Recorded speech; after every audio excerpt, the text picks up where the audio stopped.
first. Let's see. Where am I gonna begin? Well, okay. Let's see. I started drinking at a young age. Let's see. I probably started drinking when I was about 12 years old, and that was because there was alcohol around the house, and it was something I was accustomed to seeing on a daily life, on a day-to-day thing. My parents were drinking, and as a kid, I was watching my dad beat up my mother, and so I didn't grow up, in a normal household. Before that, there was actually abuse. I went through some abuse of my own, some sexual abuse, which is, Let me start off by saying that, I'm only have 145 days, and I really wasn't thinking I'd be up here sharing my story or, what I want to share of it, because I'm still dealing with a lot of issues, that are ongoing to this day. So just bear with me. I'm gonna try to get through this. It's a little bit nerve-wracking. Anyway, so yeah, I endured some sexual abuse at a young age, and I knew there was something wrong with me when that happened. I knew that I wasn't a normal kid, and because of the abuse. And along with that, I witnessed abuse in my own family. My mom getting beat up by my dad on a daily basis, and that was also very hard for me to process as a kid. So of course, when I did decide to take that first drink, I remember that drink. The first spins I got. And it's sad being 12 years old and you're getting the spins, and then I found what I wanted. I found what I liked. I liked not feeling, and that was a easy answer right there. Was drinking. So I just every day was take a beer from my parents. They had a liquor cabinet that was always fully stocked, so I knew where to get it, and yeah, so that's where that began. And going to school wasn't the best either. I didn't have a good time in school. I didn't really fit in school either. Again, this all goes back because I knew there was something wasn't right about what I had gone through as a child. So of course I went ahead and found the people that they used drugs and alcohol, and so I spent the majority of my high school years drinking and smoking weed and getting high and all that good stuff. And yeah, there was that. Let's see. There was so much that happened. I really can't. There's just so much. It's hard to say. I've endured so much trauma in my life, and it's just hard to pick from what to what, because everything I've gone through has just been. I'm just a miracle I'm alive today. So I'm not really going to get into all that. I'm just going to. This is kind of getting a little bit emotional for me, so I'm not really comfortable sharing all this. I'm just gonna say that I've endured some pretty rough things in life, and I guess I am a survivor. I don't know. I went to Bridgeway 2 years ago, and I left Bridgeway, and I thought I had everything together. I thought I had my life going in the right direction, and unfortunately, some bad, some unhealthy. Something happened, and it kind of took me out of my recovery, and I don't know.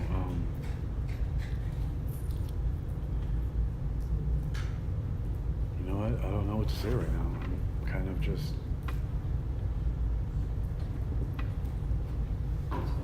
I'm just thinking too much about everything I've gone through, and I was hoping this wasn't going to happen, but yeah, it's a little bit emotional for me.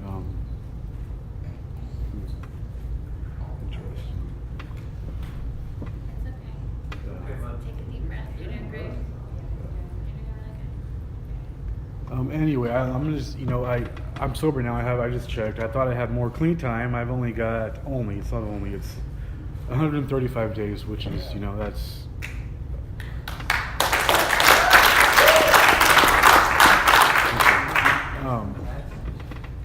right now I'm serious about my recovery. I've never been so serious in my life about anything, and I'm doing it right this time. I know, I've learned from many mistakes that I've made. I've learned, and what I'm doing different this time is I'm taking my recovery seriously. I don't have any time for any bullshit. I don't have any time for anybody, anybody who uses anymore. I don't have time for that. And I can really say that, I did something different this time, and that was I got out of Bridgeway, and I actually allowed myself to make friends with people in treatment and in recovery as well. And I hadn't done that before. I never opened up. So allowing people in my life has been a blessing. It really has. I think that's what saved me this time. If I didn't have you guys, man, I don't know where I'd be right now. Shit. I know where I'd be. That's not where I want to be.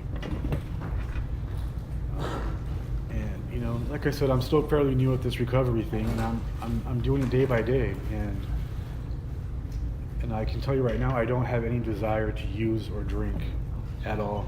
I see it around me at work, and I know where that next drink will take me. And I'm not ready. I'm not down for that. You know what? Yeah, I choose life right now, and I'm happy right now. Life's life, and I'm just grateful to be sober today, and grateful to be in a meeting. I'm grateful for you guys, man, for real. So it's a good thing to be part of a community like this. It really is, man. I can't say enough good things about it. And I think I'm going to end right there because I think I already got out of my comfort zone tonight. So, yeah. Right on, Javi. Thank you.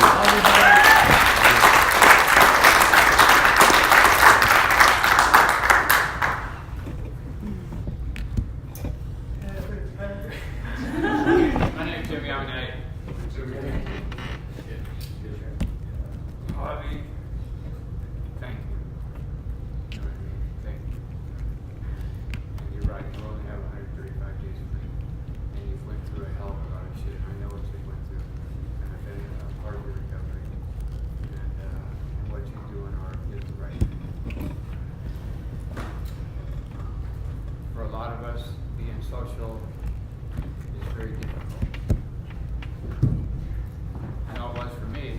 I had no problem socializing with the bartender, the cocktail waitress, the drug dealer, the hookers. I had no problem with all of that. But when I had to sit down and try to socialize with real people that were clean, and I had to sit down and cross another human being, they'd look over at me and say, "How you doing?" I'd be like, "What the fuck is going on?" For the first time in my life, I could talk about what was really going on. With my day, week, whatever, month, whatever. Man, we had a lot of great birthdays tonight. You're back over there, whether you're coming back or whether you're coming back, whether you're off a relapse, it doesn't matter. The thing that matters is that you had the courage to walk back in here. And we love that shit. We can't keep our recovery without people like you coming back.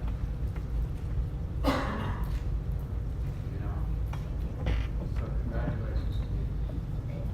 I hope you hear something here, and I hope I see you here every week. This meeting has really grown. April and Sam, both you guys, congratulations. I know it hasn't been easy for either one of you guys. I know where the hell you are. It's a goddamn madhouse out there. But you know what? You're doing it, and you're in the meetings, and you're doing what it takes to get into this thing. You know what I mean? I like the saying that I heard when I was a kid. You're going to be like the 4 people that you hang around the most. Pick those people wisely, especially when you're walking out of treatment, especially when you first get clean.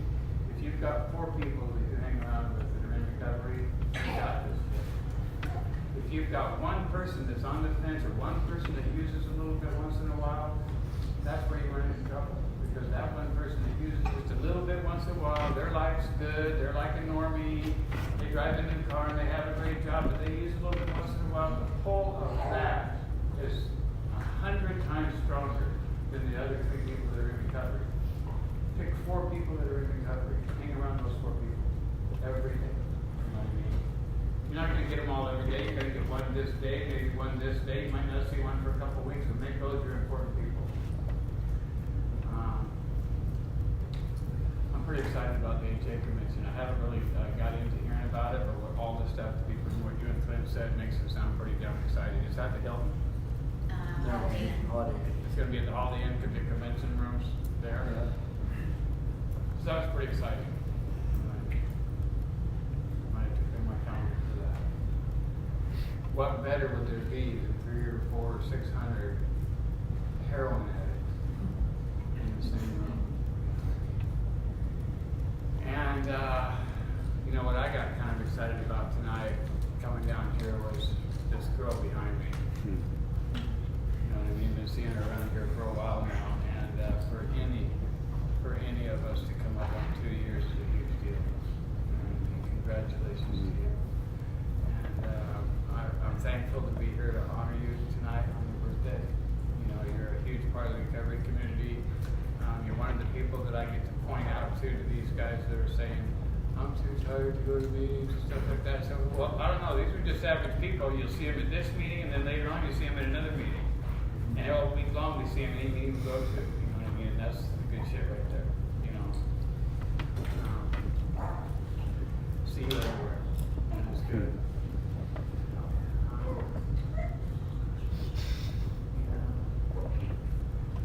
Life is good, man. And on these hot summer days, for some of us out in Annex, it doesn't always look that beautiful. You know what I mean? We go up the river, we see people drinking and partying. We go by the bar, and we go out to have a hamburger, and there's a drinking section in the bar, and we see it, and that's attractive to us. It's attractive to me anyway. And this is what I have to keep reminding myself.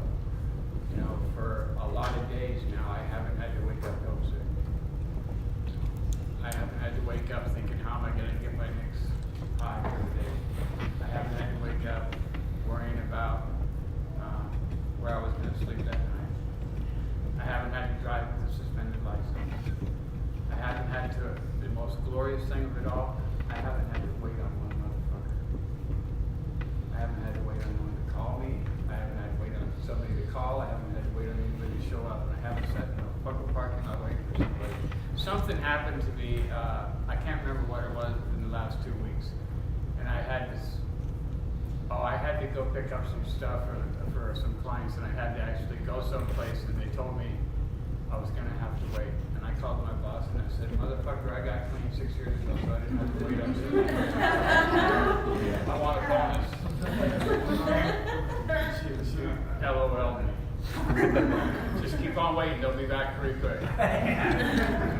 But, you know, it's a good life. It's a good life when you don't have to do none of that stuff. You know, we spend our whole fucking life waiting on shit, or we're in jail, or we're in a hospital, or we're in some crisis fucking situation, or we're in some bullshit. And we spend a little bit of time feeling good. And it's a bunch of fucking bullshit. And if we can all just get away from that, get a little bit of fucking clean time, hang on to your fucking clean time.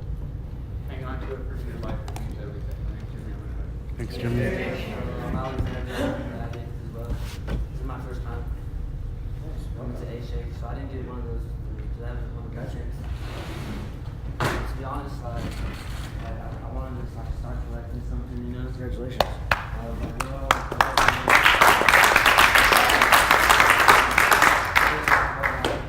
well, I want to start collecting, you know. I was like, of course I want to start collecting money, you know. But how am I going to get it? You know? I was like, all whacked out at the same time, you know.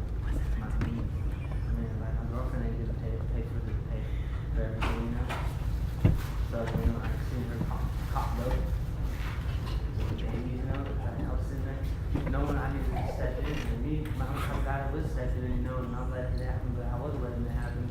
But I know I was addicted too, so right now, you know, I'm doing my best right now. And just do my best. I know that I'll go back to my girl, you know, everything will be alright. But, you know, she's doing her thing, and I'm doing my thing. I'm collecting new things. Congratulations, man. All right. I think Heather has something to say.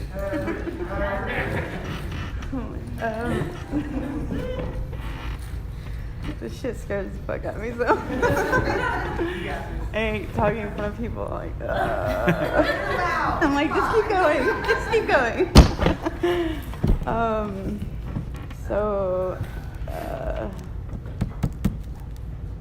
don't even know where to start. I was fuck. So I didn't grow up with my parents. My grandma and grandpa raised me and my brother. I have a brother who's 4 years older. And when I was 1 and he was 4, we got, my grandparents took guardianship of us. And because my mom and dad were heroin addicts, and my dad got clean and moved to Oklahoma, but my mom wouldn't get clean. And growing up, like, my grandma was abusive, and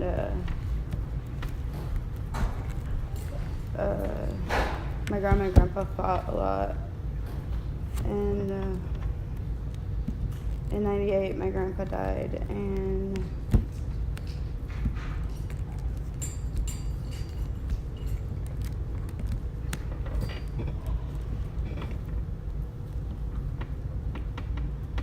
my brother ran away, got emancipated, and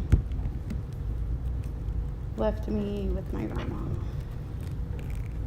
And she was abusive, but it got worse after my grandpa died and my brother left. And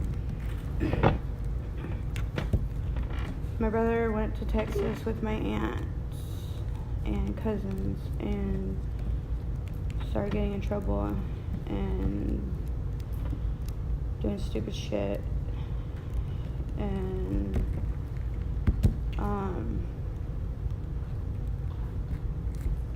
so like from the time I was I think 11, like he was not in the picture anymore. And 12, I don't know, whatever.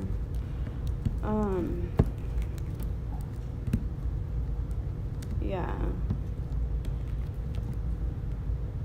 He would come once in a while and visit and shit, but he lived in Texas with my aunt, and I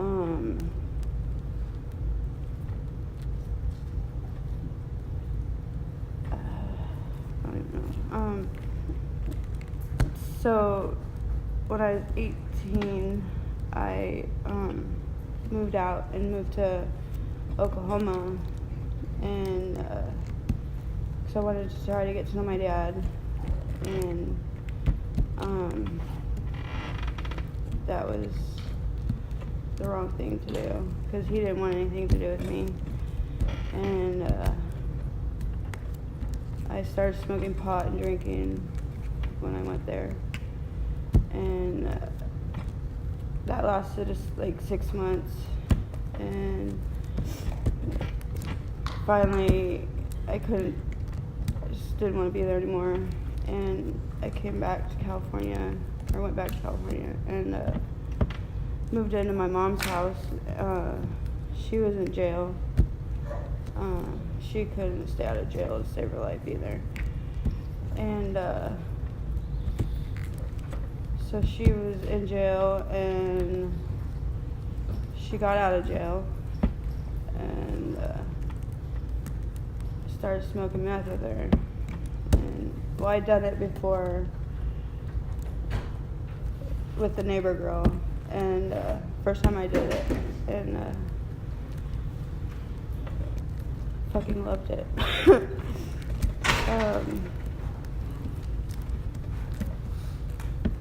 Yeah, like I've tried everything, but that was just what got me. And so I started doing that, and my mom got out of jail, and so like I never had a relationship with my mom. I didn't really even know my mom, and so I was like, well, get to know her, you know. Yeah, right.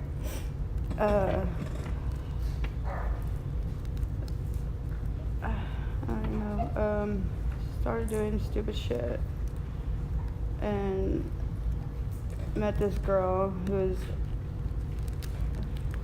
a prostitute, and so I started going with her and started doing that, and was doing that for about a year, and I don't know when, somewhere along the line I ended up getting pregnant, and I didn't know I was pregnant until I was 6 months with my son. And so once I found out I was pregnant, I stopped doing that, but the drugs, I was still doing the drugs, and I was still drinking and everything else, you know.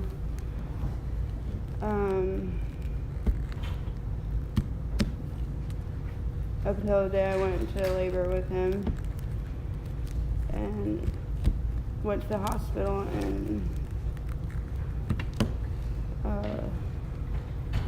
he was born addicted to meth, and I didn't get him taken away then because I didn't have like past, or not a past, but I didn't have in California, I didn't have a record or anything, so they just watched me for a month, and when I went home, and I did everything I was supposed to, you know, and then I would leave my son with my mom when I started fucking off again, and she would watch him, and then I met my ex through one of the people that I knew in California, and he started supplying it for me, so I got with him, and 2 weeks later after I met him, I moved in with him, and I moved out of my mom's house, moved in with him, with my son, and that went on for like 6 months, and then he finally, he got, I guess, tired of me getting high and whatever, and he told me that if I didn't quit, he was gonna leave, and so I was like, well then, he talked about, he had family here and stuff, and all his family was here, and so we moved here. My son was like 6 months old, and moved in with his sister, and he never hit me or, you know, anything before, and he started being abusive, and it would, you know, it'd get bad, and then I would leave and go back to California with my grandma or my mom, and then, you know, be gone for a couple weeks, and then he'd call me and tell me to come back, and it's just bullshit, and that went on until 2007. My mom died. Her heart gave out on her, and that was really hard. I really haven't dealt with it yet. So, you know, when shit would get rough with my ex, the only person I'd have to turn to was my grandma, and we didn't get along. We just didn't get along. So I just, you know, put up with it here. And then, 2013, my grandma died. And, yes, I haven't dealt with that either. And,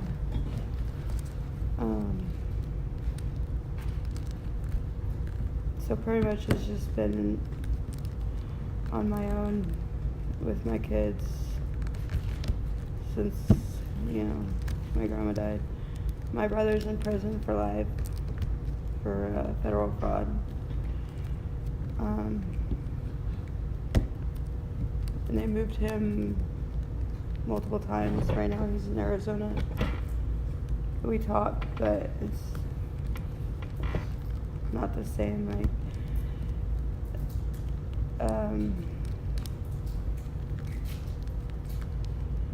So I don't know, I'm all over the place, sorry. So anyways, here,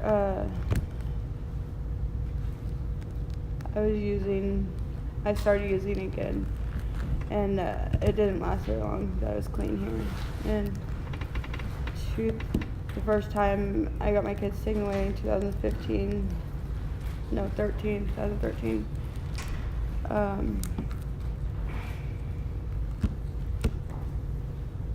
I was living in Woodburn, and I ended up moving here to Salem and getting into programs, and that's where I met Victoria. That time, the first time I was just doing, I just did everything I needed to do to get my kids back and get them out of my life, but I knew I wasn't done.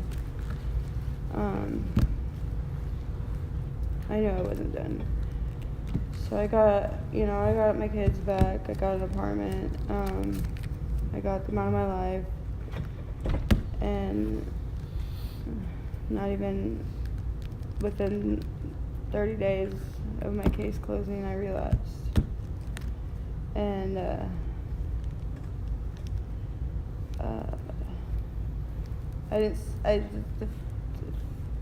first time I said something because my kids were there.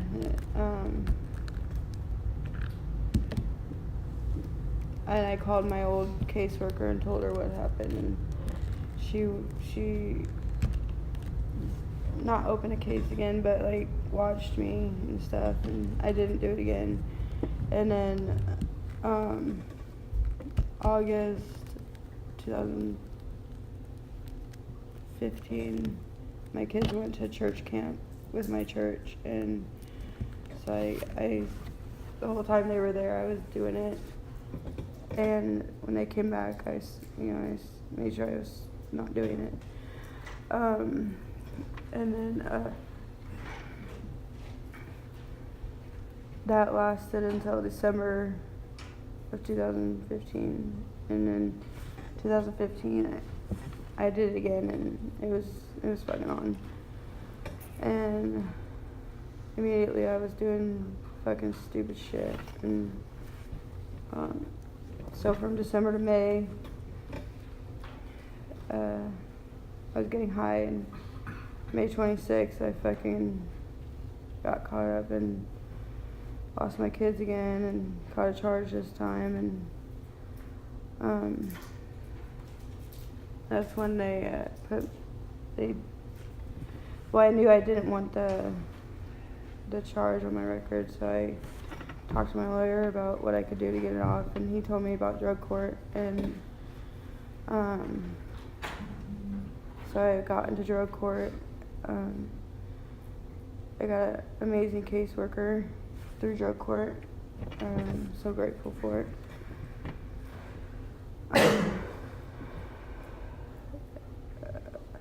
June 14, 2016 is when I got clean. I don't know, something in me is just done this time. Not only, just tired of that lifestyle, but my kids deserve better. You know what I mean? It's stupid on my part that it took me so long to fucking realize that, but I realize that now, you know. And so I did everything I was supposed to do. And went through drug court, went through Mom's Plus, parenting classes. I graduated drug court, graduated Mom's Plus, got my case closed, got an apartment, fucking, for honestly the first time in my life I have a job, and my ex wouldn't let me work. He would not allow me to work. And and he wouldn't let me get my license. So that's, never got my license. And so now I have my license and a car, I'm working, have my own place,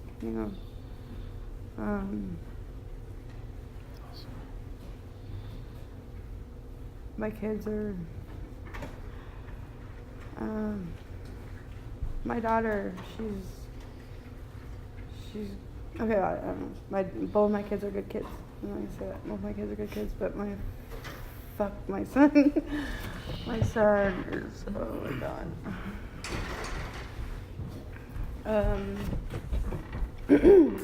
Apparently thinks it's cool to smoke pot, and I had a drug test with my 13-year-old a couple weeks ago, and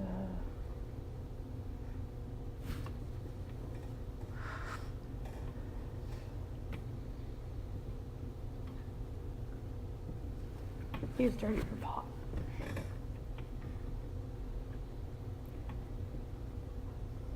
And I blame myself, I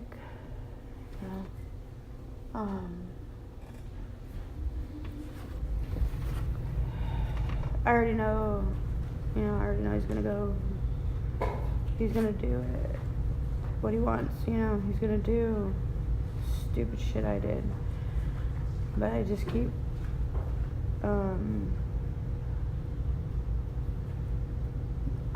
telling him, you're gonna graduate high school, you're gonna graduate high school. If nothing else, graduate fucking high school, I wish I would've. I didn't graduate high school. I dropped out 2 months before I was supposed to graduate. And I think that was the worst mistake I fucking made. That's what I'd say anyway. So I would hope, when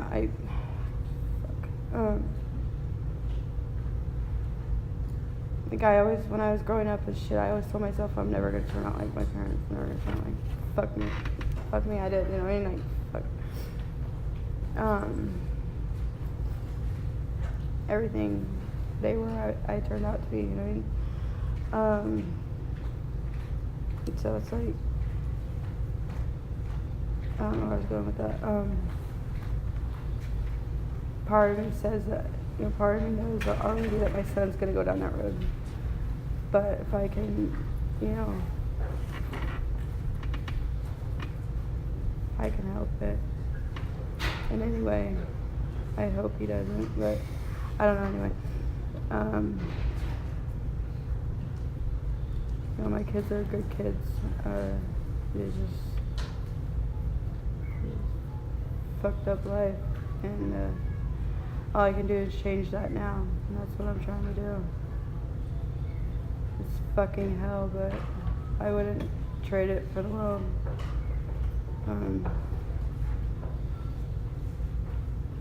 So yeah. I wish part of me would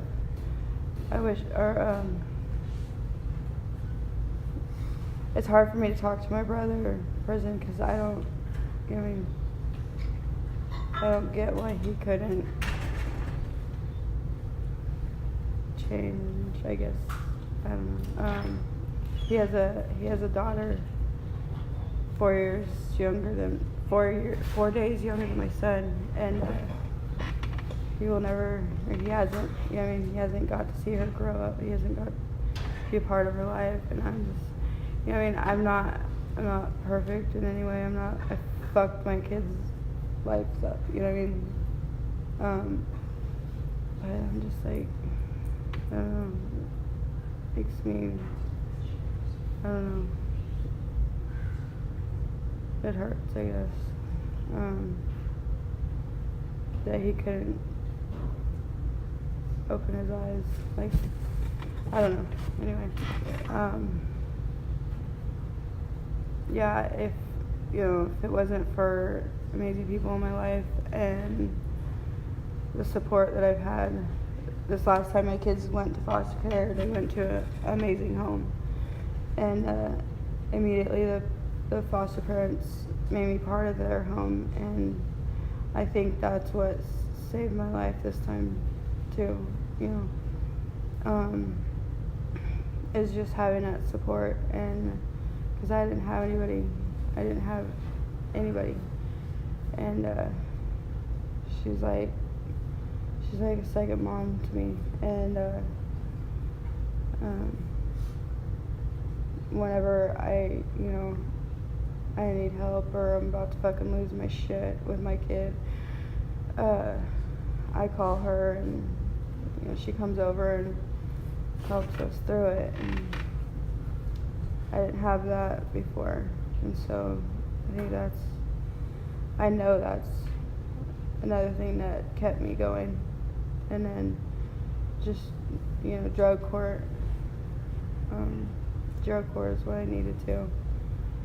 And I'm grateful that I did it and graduated it. It's fucking hard, but it was worth it. And just the people that I have in my life today is amazing, and it's grateful. So, yeah. I'm gonna shut up now. Thank you.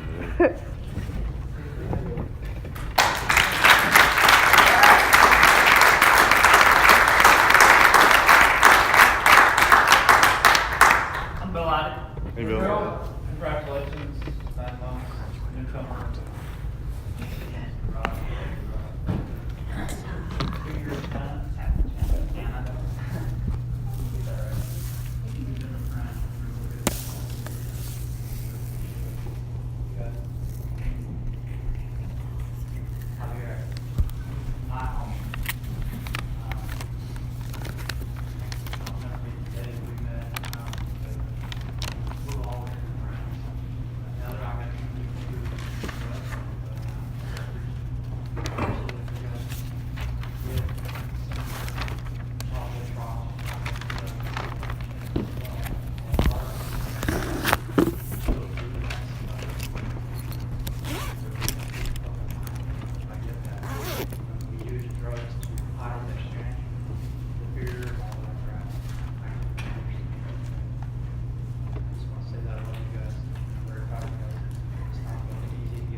Thanks, Deanna. I'm Erica and I'm an addict. Hey, Erica.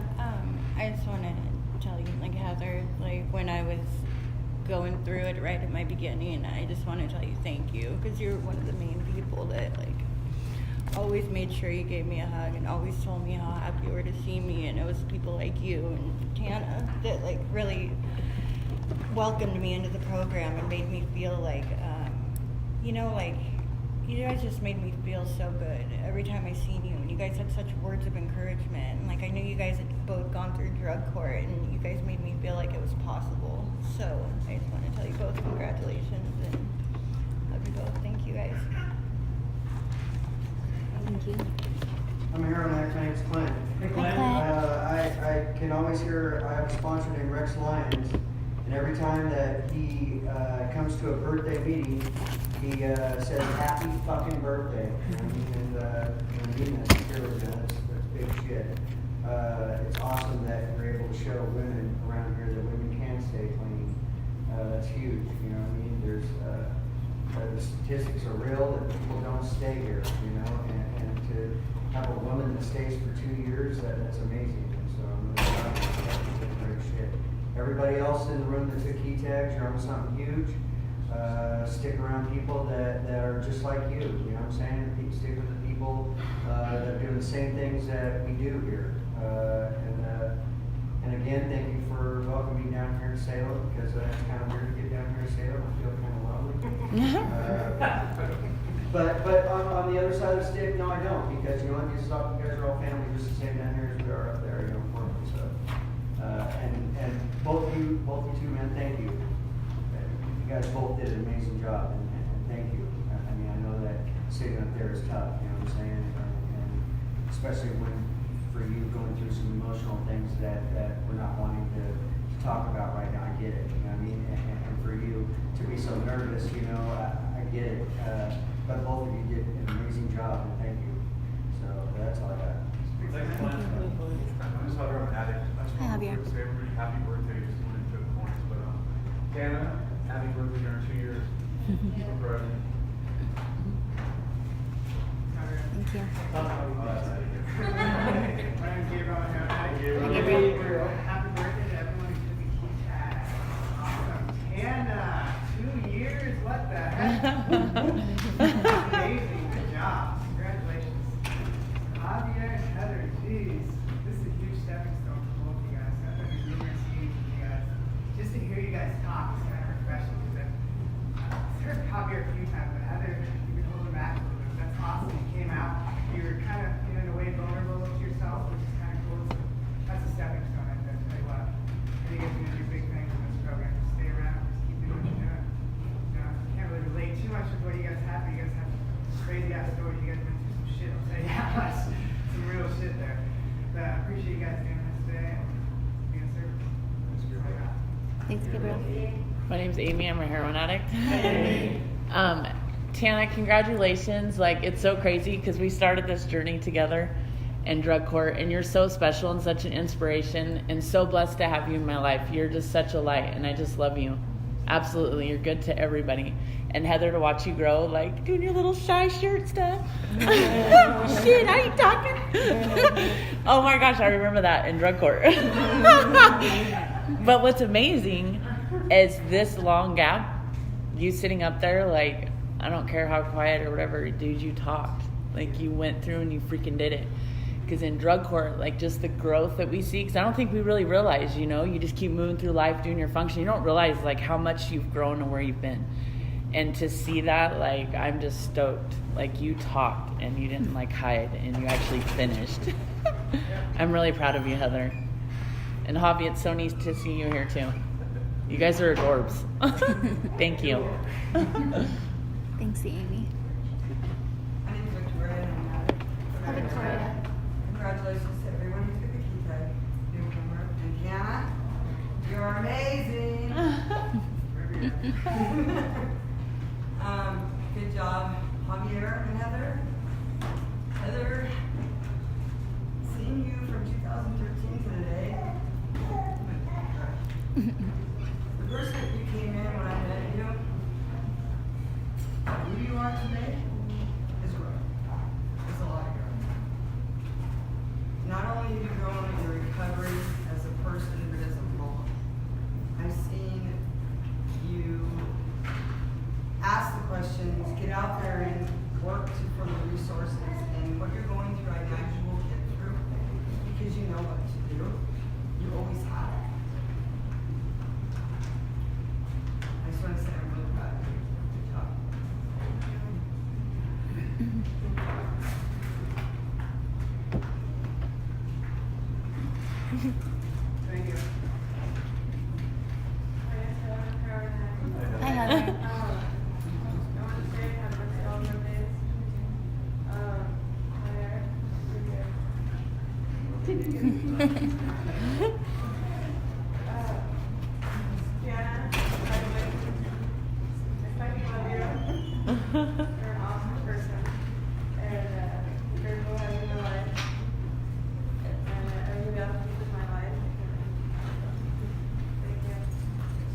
Thanks, Heather.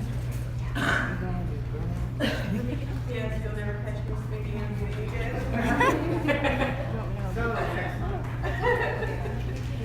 Thank you, Ashley.